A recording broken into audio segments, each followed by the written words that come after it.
What's up, fellas? Coming at you guys from the mobile. Sorry for the small picture, but I'm down in the dungeon, and obviously tech is not being my friend lately. So bear with me. But as we say, what's up, everybody? See, told you.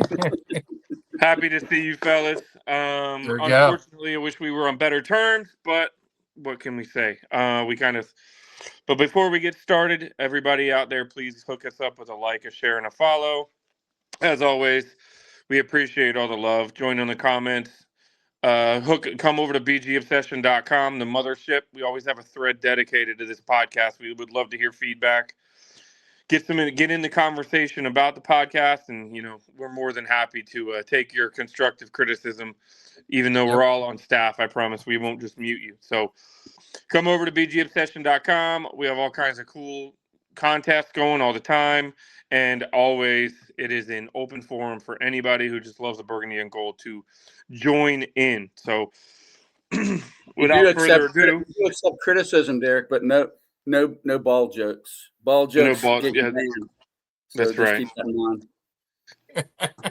That's right. So, fellas, last week there was legitimate concern about the opponent we were going up against.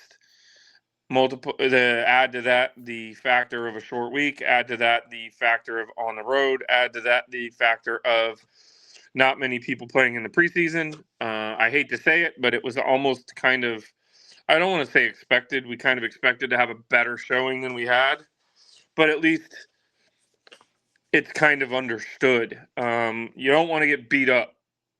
You can get beat, but you don't want to get beat up. So I think that's my criticism coming out of that game is we got beat up, and that's a little concerning. But I'm curious, what do you guys think?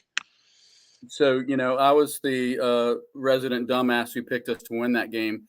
But I did say, and I was the only one that picked us to win it. But I did say, as I was making my prediction last week, that, we have to take chances. We had to come, we're going on the road. We're going to have to be the aggressive team and take chances and be bold and go for it and try to surprise them. And we didn't do any of that. And that's probably, I'm not going to, it's a week to week league. And I know that's like the biggest NFL cliche there is, but it's also, it's just a fact. It is a week to week league. So, I mean, it'd be silly to get all overwrought, from one bad loss, especially in the circumstances that you laid out, Derek.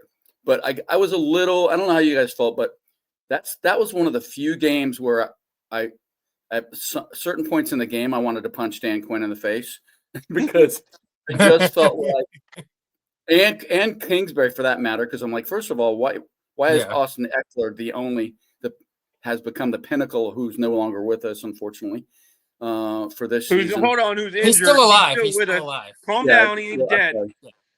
I'm sorry. I should have been more careful with my words these days. But anyway, I just felt like we came out so slow and so unimaginative and there just wasn't any juice. And I don't know if you guys felt that way, but I didn't see juice and emotion from the players. I didn't see it from the coaches. I didn't even see it from Jaden. Like that game, I've never seen so many players just sitting on the bench, kind of staring off into the distance. And the second thing I'll say, and then I'll let Tony get a word in.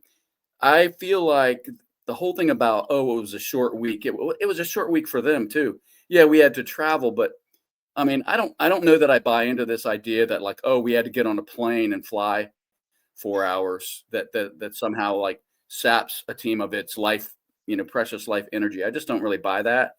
It's probably a little better when you're not the traveling team, but I think we just got our ass kicked by a team that's better than we are right now. And they were so fast.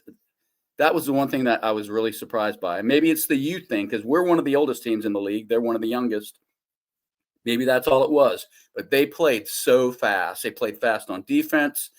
On offense, that ball was out of his hands, Jordan Love's hands, before we had any chance to react or to do something about it. And then on defense, they were all over us. They just made our and I will say one last thing. I've been saying for a year, like since Lattimore came here, oh, we're being too hard on him. We're being ridiculous. He just came to a new offense. He's hurt. Now I'm kind of worried about Lattimore. I've joined that bandwagon. He just got beat like a drum, and they're not known for having like a great wide receiving core. And Jordan Love's a solid quarterback, but I don't think he's one of the top 3 or 4 quarterbacks in the league. But he looked like it against us. So anyway, I was disappointed, but hey, it's 1 week, maybe. And I think sometimes matchups aren't good for you, a particular offense versus a particular defense. We just didn't have it for whatever reason. Yeah, pretty much the same. We just didn't have it. There's something off in that game. And then, historically, even though it might not be the biggest deal, I mean, road teams on Thursday night, for some reason, they usually have a clunker of a game. We did. It was sloppy. And then injuries. Injuries always happen on Thursday nights. We lost 2 guys for the season, and multiple other players got banged up. And yeah, for the first time in a while, it seemed like coaching was off too. Some of the strategy and the tactics and the play calling was within question. It just, nothing was clicking and nothing was going right. And then even given all that, given as shitty as we played and everything, it was still a 1-score game going into the fourth quarter. So as bad as it was, and we were bad, they were still in it going into the fourth quarter, which I think there's still something there. And also last year we started 1-1 throughout the league. You never know what's going on. It sucked for sure, but I'm not freaking out about it. We just didn't have it that day. There were, yeah. So I will say one positive thing, since all I said was negative to start.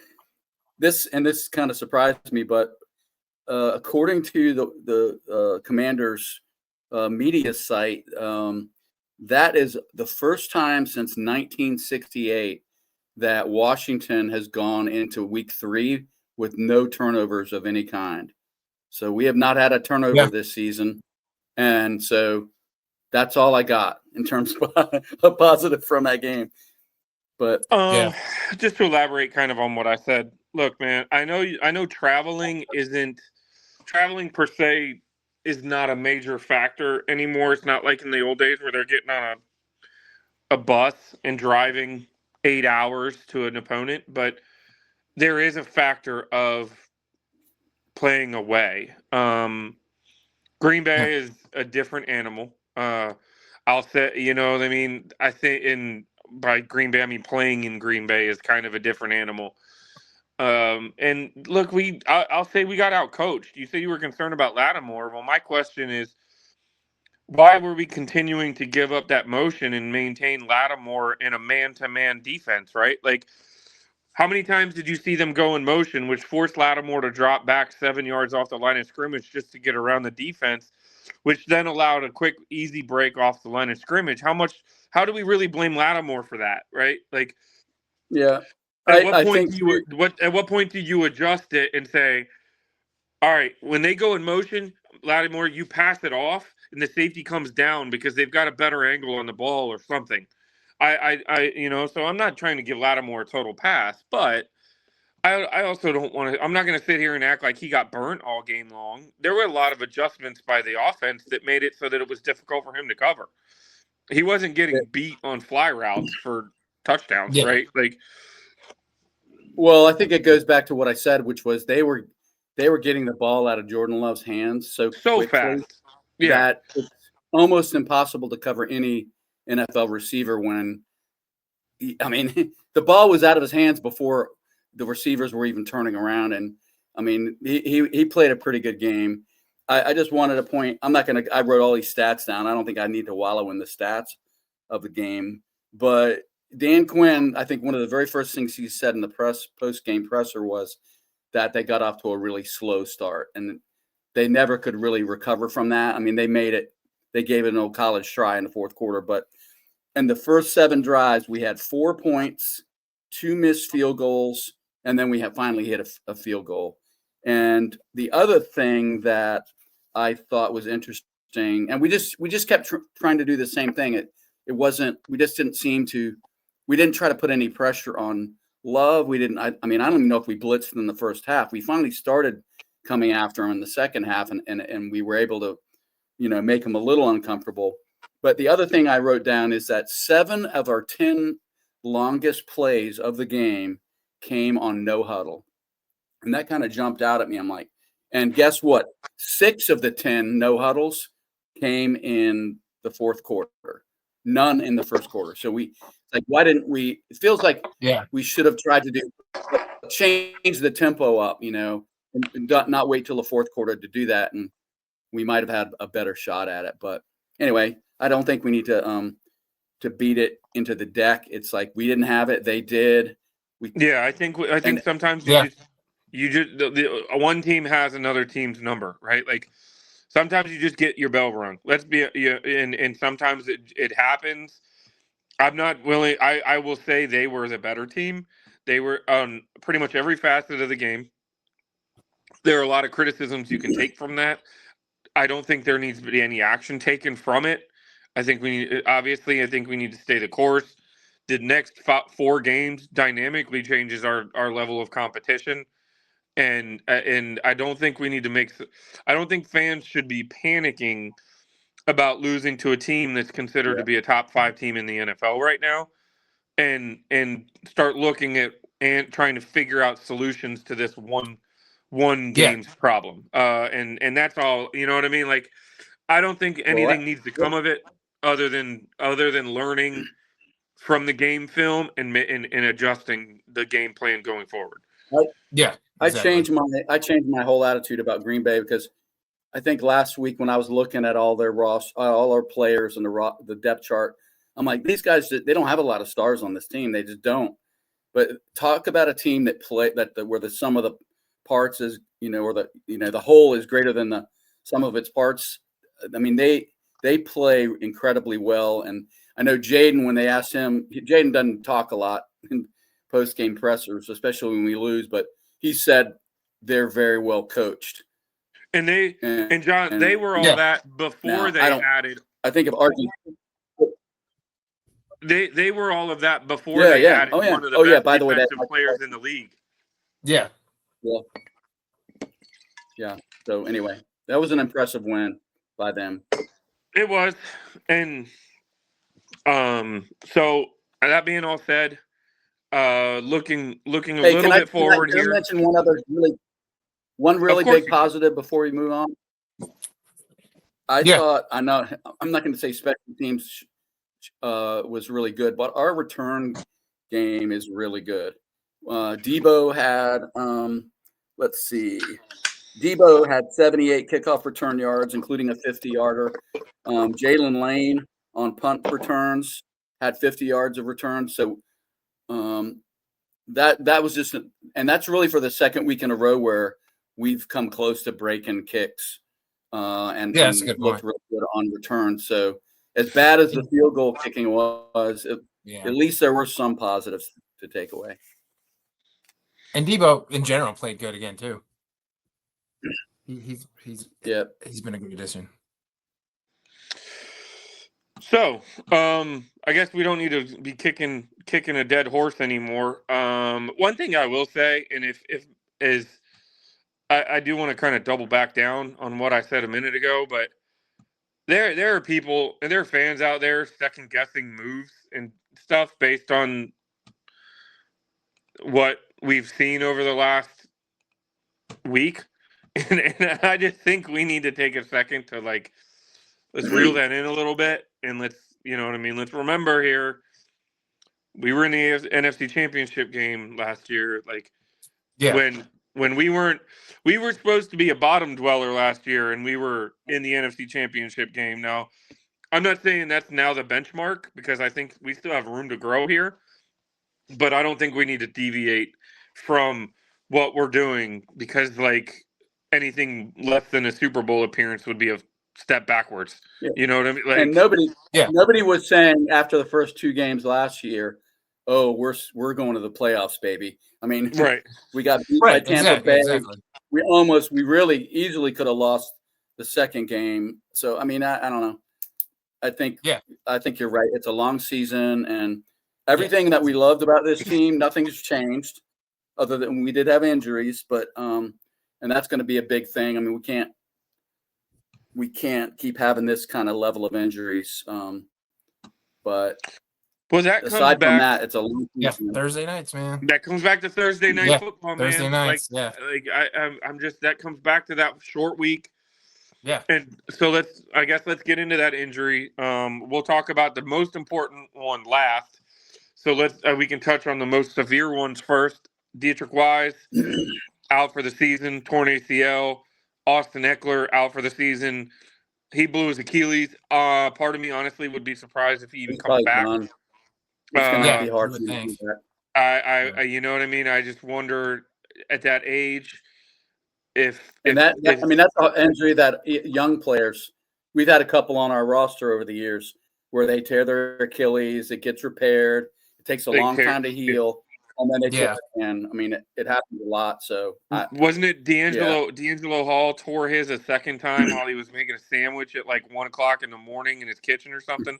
we've had a couple guys. Someone did, It's just a tough one to rebound to come back from. So I would kind of be surprised if he even suits it up for anybody going forward. You know, maybe 3 or 4 years from now, I don't even think he goes that. I think he's smart enough that he's probably soul searching right now. And you know, you obviously pray for him, hope for the best. We hope he recovers well enough that his life is okay. So those two are gone for the season. The other big name, Wise was injured wasn't he injured on the extra point or something? Was it an extra point or was it a field goal block? Maybe it was a field goal. Some special teams. I don't know. Well, it doesn't matter, but that's a pretty painful that loss too. He was playing really well. Yep. Mm-hmm.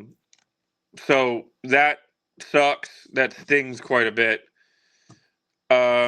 Moving on from those two, Noah Brown still limited with a knee. Trustway did not practice with you know what? That's last week's injury report, isn't it? I think Bates got hurt. The other big name is before we get on to Jaden. The other name worth mentioning is Bates with a groin. Yeah. Not sure exactly. Here we go. Quoted as saying it's a long shot for him to play against Vegas. According to Graham was talking about that one with Kime today, and he brought up a point, which is that like half of the offensive plays that Cliff has designed coming into this season involve John Bates blocking somebody. So that is he was making the point that is a huge issue if he's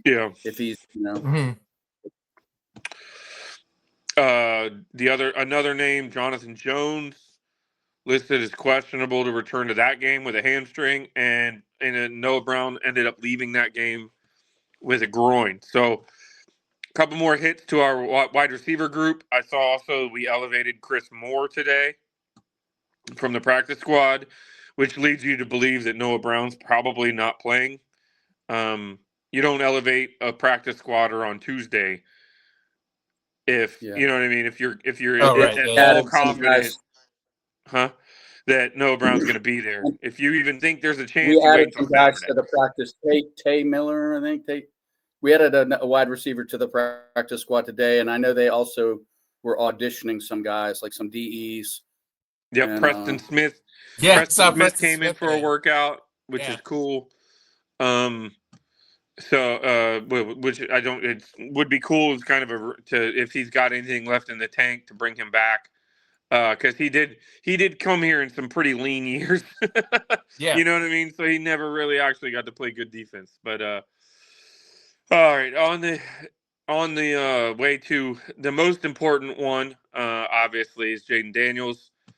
There's a suggestion that he has a PCL sprain, nothing torn. So, Derek, just generally speaking, when they use the term sprain, like orthopedic surgeons, a sprain is a tear. Like that by definition, to call it a sprain, that usually means it might be a very small tear, but that's kind of what a sprain is. Right. So I'm not. I know people get irritated when I point that out, but that's in the medical field. If you say somebody's got a sprain, they've got a tear of some kind. So it's kind of like there are bad ones and there are, I guess more minor ones. And it sounds like they're saying his is more of a minor one, but I guess the question is, what are they going to do about it? And we won't know that. I think tomorrow they officially have to kind of report on what his status is. Right. And personally, and maybe we can talk about this more. If it's me, I might even just shelf Jaden for this week and give him the extra rest. I mean, I'm not taking the Raiders, I'm not totally discounting the Raiders, even though they're right now looking like a bottom 5 power team. They're not a premium opponent, and obviously every win matters, but also Jaden's health matters more. So if you're going to kind of have a, for lack of a better term, soft landing spot where you're running your backup, going against the Raiders and then the Falcons next week before the Chargers come to town or before we go to LA. You know what I mean? This might be, I think you have to have a serious conversation about, is it time, does Mariota give us the best opportunity short term and long term? Because if Jaden's ability to run is limited, I mean, that changes your dynamic of your offense, right? Like, obviously an 70% Jaden is probably still better than 100% Mariota, but at what point do you start having a real conversation and say this might make sense, just to kind of do what you need to do for the betterment of the team? Yeah, I think really it's what we don't know is the severity of it. If it's relatively minor and he can't do any structural damage and he can still do most of the normal shit he does, I think he'll play. But if it is more severe, if there's a more chance that he'll worsen it, you could do worse than Marcus Mariota.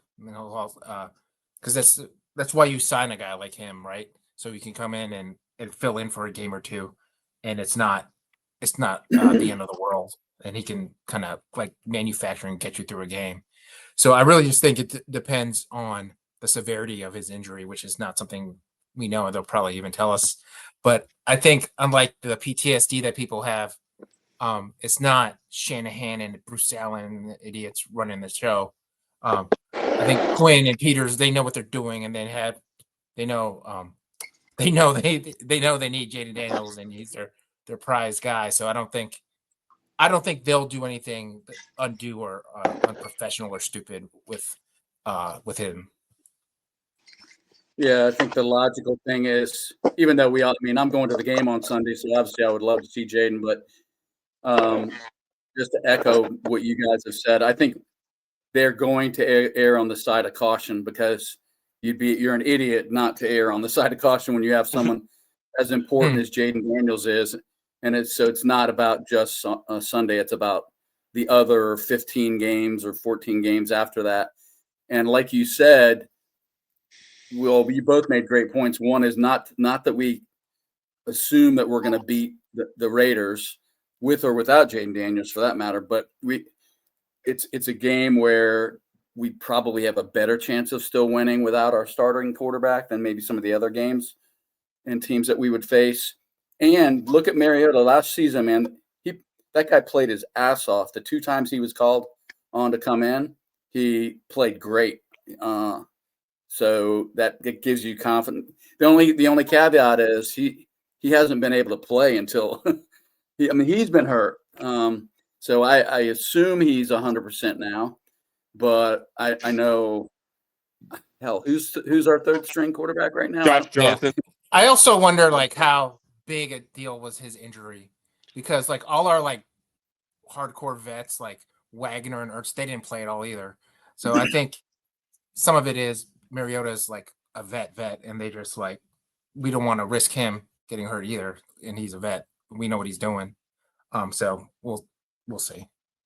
But I think some of that plays into it too. I would bet my gut feeling is that we're not going to see Jaden on Sunday, just for the reasons that we just kind of went through. I mean, it could be a nice surprise if he's okay. Maybe he's okay. And just they'll slap a brace on him and go. But I just get the feeling, why would you not want to be cautious with a guy that is that important? So it just seems like that's what they would tend to want to do is not put him in bubble wrap, but take care of him and make sure we're not doing something, just so we can beat the Raiders. Right. And I think it comes back to if you're going to push him out there now with this severity of or I shouldn't say severity, but with this much of a possibility of injury, why didn't he play more in the preseason? Right? Like, at what point? I mean, don't wrap him in bubble wrap, but to protect them for the sake of protecting them. If you've got that mentality where they don't play the preseason, yeah, don't push it. And I understand the regular season is quote unquote more important, but it's still just one game. I mean, right. And this is where Adam Peters and some of the front office have to be the long-term thinking guys and say, hey, Dan, what's the plan with Jaden? Like, what are we doing here? I think and be a part of it, because they should be. Obviously, the day-to-day operations and play calling and stuff is Dan Quinn's, but Peters needs to be working with Dan Quinn and saying we need to let's take a look at things and be the general manager also. But I guess one thing that go ahead, Derek. I was going to say I'm hoping that there's enough of a confidence in Dan Quinn that if Jaden's out there, and not just Dan Quinn, but the medical staff and the front office, that if Jaden's out there, it's because they're confident that Jaden can be Jaden and he's not at risk. And I would be sorely concerned if we find out that yes, there was a major risk involved and they still decided to put him out there or something like that. That would just be the worst case scenario, in my opinion. Yeah, I think if he does I guess play, the one thing because he can about play. Oh, yeah, I was going to say, if he does play, I think it's because they think he can play. I don't think these are the type of people who are going to risk their season or the future just on one game. I think I would be. I think what I worry about is high risk. If the scenario developed where he was out for 3 or 4 games, then you start to worry, because we're already having some issues where the timing's not there. Jaden's timing is not there where it needs to be, whether that's because of the preseason or not. The wide receiver timing with him, especially with Terry's, not there. So it could become a concern if, like, let's say he's out and then he's out and then he's out and it goes on for 3 or 4 weeks. Then I do think then it could be a problem for us for this season. But even that still doesn't mean you're going to put him out there if he's not ready. I mean, he's just too valuable. He's valuable for like the next decade plus, not just 2025. Yeah, and look no further than Cincinnati, right? Joe Burrow is out for the season. They've now lost their starting quarterback for 3 months. He might make it back in December, and then he'll be rehabbing back into speed when they're in the midst of a potential, if they can hold on, a potential playoff run in a division with the likes of Baltimore, right? And so at some point, I'm not saying coddle him. It's football. It's a contact sport. There's risk involved every time they get snapped the ball. So that's not lost on me, and he is our franchise quarterback. So, but I'm not trying to talk myself down here. I'm just trying to keep in perspective. So I hope the game plan. Let me put it this way: the game plan is going to have to get adjusted, and this might, John, your boy might get a real shot here to be a legitimate player with Ben Sinnott. If Bates now being out and Ertz, they're going to be focusing on. They're going to have to focus on a lot of people. So maybe Sinnott can find a way into a game plan for a change, and we can see a little bit more out of him. That would be awesome. I do hope that, I don't know if you guys felt this way, but last week I mentioned that I thought when Jaden chose to run, that he did it really smartly and he did it really like protecting himself. And I felt like last Thursday was the exact opposite of that. I A felt little like more desperate. Yeah. he ran into blockers. He kept fighting for extra yards while guys were bearing down on him. And I know there was one play where he got slammed, which I almost felt like was close to being a penalty, but It should have been. so I just think, Yeah. I think that's going to be an ongoing thing with him, is that the coaching staff having to remind him, look, it's not about that one play. It's not worth, getting your knee ripped in half or getting a concussion or getting your shoulder separated or what all the bad things that can happen to you when you play hero ball like that. But I hope he's continues to not. He's always going to want to do it, and he's good at it. So I'm not saying eliminate that, because that's part of what makes him special. But I hope they continue to harp on him that it's got to be a calculated risk, not reckless. Because I felt like he was a little reckless last Thursday. Anyway. All right. One other little note. Chase Edmonds was signed to the practice squad today. I don't know, or today or yesterday. Played formerly with the Cardinals under Kingsbury. I think he's a depth signing. I would imagine McNichols, Rodriguez, and Krosky Merritt are the backs on Sunday, with maybe Edmonds getting a Sunday call up from the practice squad to be a pass catcher. Maybe. But I don't think he's a long-term answer to anything. I think he's just going to be kind of maybe phase into that pass catching role as the season goes on. Be kind of cool to see him. He had some effective seasons. I don't know if you remember him, but he was kind of a fantasy guy. There were a handful of people that liked him for fantasy because he had a decent number of catches in plays. So on to the Raiders.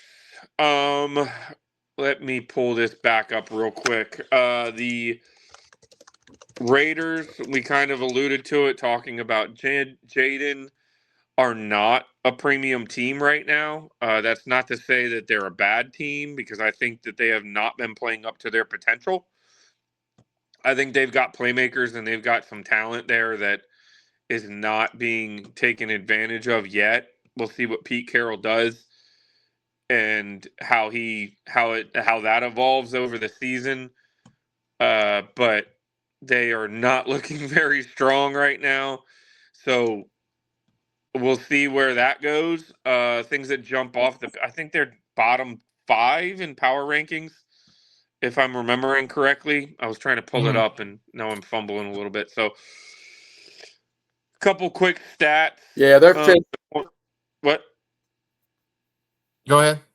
Well, they're 5th ranked in points. Let's see. They're tied with us for points allowed on defense. So they've got kind of they give up a lot of yards, but they're stingy in terms of letting the opponent score. So they've got that going for them. They beat the Patriots in the opener on the road, and Geno Smith had 362 yards and a touchdown and a pick. And then last week he was kind of a disaster because they picked Smith off 3 times last night. Sorry. They picked him off 3 times. I don't know what those interceptions look like, but not good. So, but Pete Carroll's a really good head coach, obviously, and so I think it's only a matter of time before he kind of gets them going a little bit. I do too. Brock Bowers is the guy that scares me the most, and he's banged up a little bit. They have him limited. Right. Oh no, I was agreeing with you, Derek. I think big picture, he'll get them going at some. It may not be totally this season, but at some point, I think Carroll will. I do too. I just don't think it gets back on the rails this week. They played last night, short week. We're coming off a long, basically like a mini bye week. Coming off 10 days rest, they're coming off 5, and they played the late game last night against a good team in the Chargers. A couple things jump out at me big time. Ashton Genty was supposed to be the the phenom coming out of college this year, running back, right? Like the guy, that's the guy that's going to change the team. That's the next. That's the Adrian Peterson. That's the Saquon Barton. He's had 30 carries for 81 yards at a clip of 2.7. His longest carry is 13 yards. So clearly, they can't run the ball at all. They don't have a running game been right able to now. run the ball. And then in addition to that, Brock Bowers, who was all universe as a tight end last year, he was in the he was right there with Jaden for offensive rookie of the year because he was breaking every statistical mark that any rookie at a receiver's position, let alone tight end, had made. And this year he's only had 16 targets with 10 receptions for 141 yards, which I say only a tight end that's averaging 70 yards a game is a pretty quality tight end right now. But I think he's their biggest threat because their leading receiver Jacoby Myers, I think, was asking for a trade this offseason if I'm not mistaken. No, yeah, you're right. I remember that too. Right, and then the next group, their next receivers are Trey Tucker, who's had 5 catches for 66, Dante Thornton Jr. with 3 for 65, and Jake Beck for 1 catch for 23. So they've had 4 receivers not named Jacoby Myers in the first 2 games log a total of 9 catches. Right, so their offense is just struggling, and I wonder what's the cause of that. And I hope we don't just take him for granted because I do think Genty and Bowers are the type of players that can not necessarily take over a game, but can hit you really quickly, and they can change a game. Maybe they can't be Adrian Peterson, who just decides he's just going to carry an offense, but they can be a home run hitter, and 1 or 2 big time carries or catches can change the momentum. But their offense is struggling. Sorry, I just rambled on. Well, I think it'll be interesting to see if Bowers is healthy, and I imagine he'll play, but he does have the knee, so I mean that's not going to be helpful to him. I think, I mean, they've had so far in 2025, they've thrown for 483 passing yards, 1 touchdown and 4 interceptions, but they've only rushed the ball for 124 yards for a single touchdown. They're averaging 2.9 yards per rush as a team, so they're terrible rushing the ball. So I would think that what we probably are going to want to do is put pressure on Geno Smith and make him make mistakes in the air, and maybe try to stop the rush with 4 down linemen, not like stacking the box with linebackers unless you're blitzing them. and because I don't think we have to respect. Now watch, I'll say that and they'll rush for 300 yards, but at least based on what they've done so far, and Genty, what he's done so far, I don't think we should be particularly afraid of the rushing attack. So that kind of gives us a little bit of an advantage because then it just becomes about making Geno Smith do Geno Smith things. And Geno Smith will do a lot of, he'll force balls. He'll make throws that an NFL quarterback shouldn't attempt to make. And he did it. He just did it, less than 24 hours ago. Yeah. I also think the key to this game is going to be not shooting ourselves in the foot. They are talented on defense, and we're going to have to be smart. Just a handful of names that I want to run down on defense real quick. Devin White, Q Blue Kelly, Jeremy Chin, Max Crosby, Eric Stokes, Jamal Adams, Jonah Lulu, Thomas Booker the fourth, Tyree Wilson, Tommy Eichenberg, who we talked about as a potential linebacker draft pick when he came out on this very podcast, Charles Snowden. These are not, they're not, Max Crosby and Devin White. Yeah, he's a standout, yeah. Your 2 standout guys, the guys that you could see, and then maybe Jamal Adams. Jamal Adams is sneaky, like, kind of one of those guys. He was like an all pro level player with the Jets, and he kind of bounced around a little bit. But there is some talent on defense, so I think their offense is going to go how their defense sets them up. If we're smart, we cannot allow the short fields. We cannot give up the sack fumbles. The kind of the dumb stuff, and I think we'll be more than okay. You almost have to revert down to a game manager position, especially if Jaden doesn't play, where take what they give you. Offensively, you have to have confidence that your defense can stop them, and when you have an opportunity, you take advantage of it. We don't have to press. You know what I mean, and we don't have to do something stupid. I don't think Because I Cliff think that's Kingsbury is capable of that game you just described.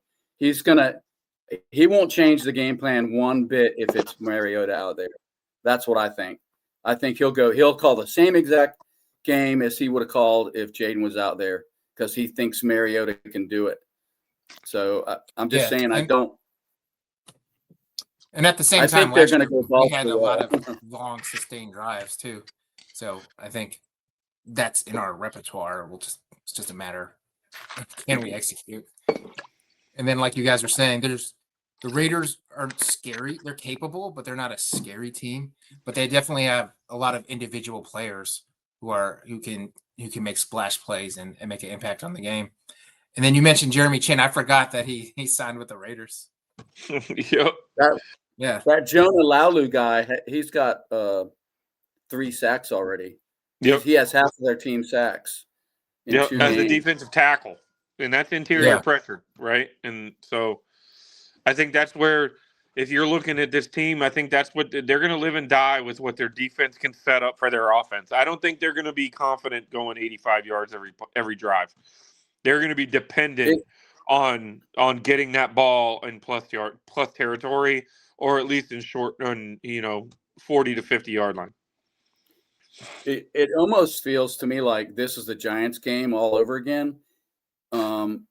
In terms of if we just come out there and play with the energy that we had in that Giants game, where we were swarming to the ball and we were tackling people, not allowing it yards after the catch and putting pressure on the quarterback, then we won't have to be perfect.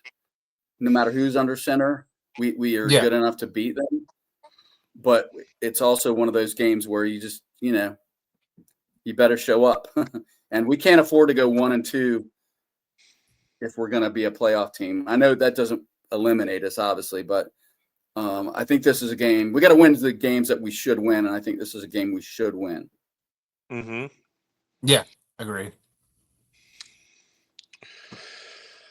Well, fellas, all right. What do we think is going to happen? We can go straight on to predictions.